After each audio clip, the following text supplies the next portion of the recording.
Hi friends, fun and quiz ಮಗ ಚಾನಲ್ಗೆ ಸ್ವಾಗತ.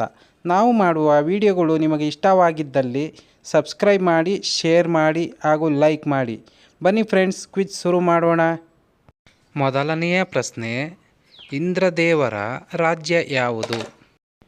ಆಪ್ಷನ್ ಎ ನರಕ, ಆಪ್ಷನ್ ಬಿ ಸ್ವರ್ಗ, option C Kailasa, option D Vaikuntha.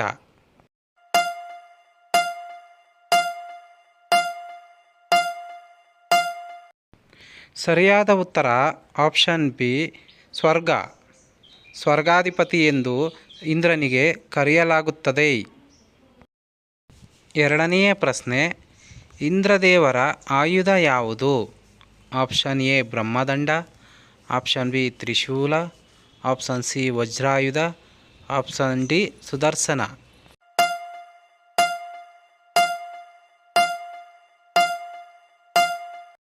ಸರಿಯಾದ ಉತ್ತರ ಆಪ್ಷನ್ ಸಿ ವಜ್ರಾಯುಧ. ಈ ವಜ್ರಾಯುಧವನ್ನು ಒಬ್ಬ ಋಷಿಮುನಿಯ ಬೆನ್ನು ಮೂಳೆಯಿಂದ ಮಾಡಲಾಗಿದೆ. ಮೂರನೆಯ ಪ್ರಶ್ನೆ, ಇಂದ್ರದೇವರ ವಾಹನ ಯಾವುದು?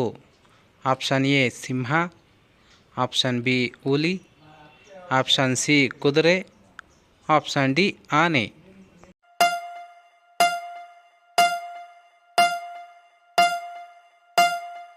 ಸರಿಯಾದ ಉತ್ತರ ಆಪ್ಷನ್ ಡಿ ಆನೆ. ಇದು ಸಮುದ್ರ ಮಂಥನದಿಂದ ಇಂದ್ರದೇವರಿಗೆ ಕೊಡುಗೆಯಾಗಿ ಬಂದದ್ದು. ನಾಲ್ಕನೆಯ ಪ್ರಶ್ನೆ, ಇಂದ್ರದೇವರಿಗೆ ಎಷ್ಟು ಕಣ್ಣುಗಳಿವೆ? Option A 1000, option B 10, option C 100, option D 10,000.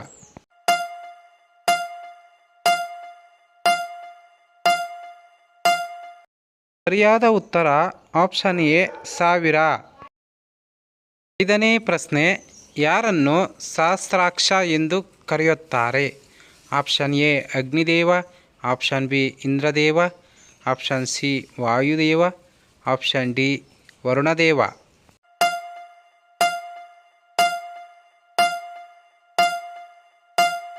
ಸರಿಯಾದ ಉತ್ತರ ಆಪ್ಷನ್ ಬಿ ಇಂದ್ರದೇವ. ಇಂದ್ರದೇವನು ಸ್ವರ್ಗದ ರಾಜನಾಗಿರುವುದರಿಂದ ಸಹಸ್ರ ಕಣ್ಣುಗಳನ್ನು ಹೊಂದಿದ್ದಾನೆ.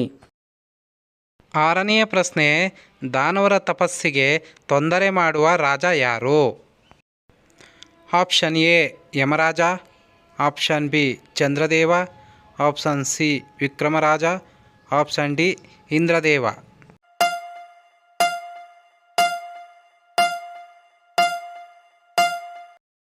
ಸರಿಯಾದ ಉತ್ತರ ಆಪ್ಷನ್ ಡಿ ಇಂದ್ರದೇವ. ದಾನವರ ತಪಸ್ಸು ಯಶಸ್ವಿಯಾದರೆ ಮೊದಲು ಕಣ್ಣು ಹಾಕುವುದೇ ಇಂದ್ರಲೋಕಕ್ಕೆ. ಆದ್ದರಿಂದ ಇಂದ್ರನು ತಪಸ್ಸನ್ನು ಭಂಗಪಡಿಸುವ ಪ್ರಯತ್ನ ಮಾಡುತ್ತಿರುತ್ತಾನೆ.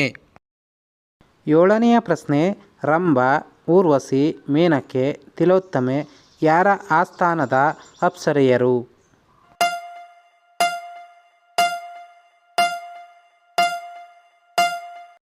ಸರಿಯಾದ ಉತ್ತರ ಆಪ್ಷನ್ ಸಿ ಸ್ವರ್ಗಲೋಕ. ಇವರು ಸ್ವರ್ಗದ ಇಂದ್ರನ ಮನಸ್ಸಿನ ರಾಣಿಯರು. ಇವರು ಇಂದ್ರನ ಮುಂದೆ ನರ್ತನೆ ಹಾಗೂ ನೃತ್ಯ ಮಾಡುವಂಥ ಅವನ ಮುಖ್ಯ ಸ್ತ್ರೀಯರು. ಎಂಟನೆಯ ಪ್ರಶ್ನೆ, ಅಗ್ನಿದೇವ, ವಾಯುದೇವ, ವರುಣದೇವ ಇವರ ರಾಜ ಯಾರು? Option A Surya, option B Vishwakarma, option C Narada Muni, option D Indra.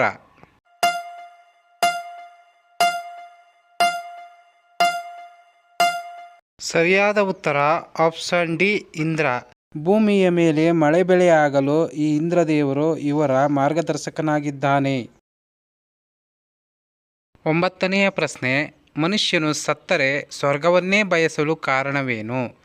Option A ಸುಖ ನೆಮ್ಮದಿಗಾಗಿ, ಆಪ್ಷನ್ ಬಿ ನೋವು ಪಡಲು, ಆಪ್ಷನ್ ಸಿ ಆಟವಾಡಲು, ಆಪ್ಷನ್ ಡಿ ಕಷ್ಟಪಡಲು.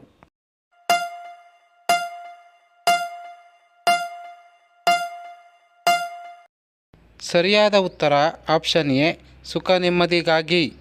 ಈ ಮನುಷ್ಯನು ಸತ್ತರೆ ಸ್ವರ್ಗಕ್ಕೆ ಹೋಗಬಹುದು.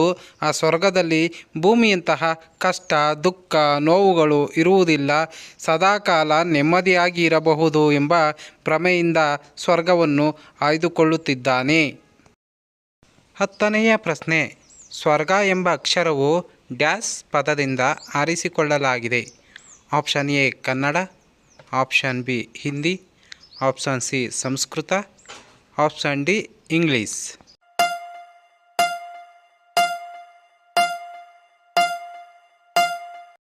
ಸರಿಯಾದ ಉತ್ತರ ಆಪ್ಷನ್ ಸಿ ಸಂಸ್ಕೃತ. ಕನ್ನಡದ ಮೂಲ ಸಂಸ್ಕೃತವೇ ಆಗಿದ್ದ ಕಾರಣ ಈ ಸ್ವರ್ಗ ಎಂಬ ಪದವನ್ನು ಸಂಸ್ಕೃತದಿಂದ ಆರಿಸಿಕೊಳ್ಳಲಾಗಿದೆ.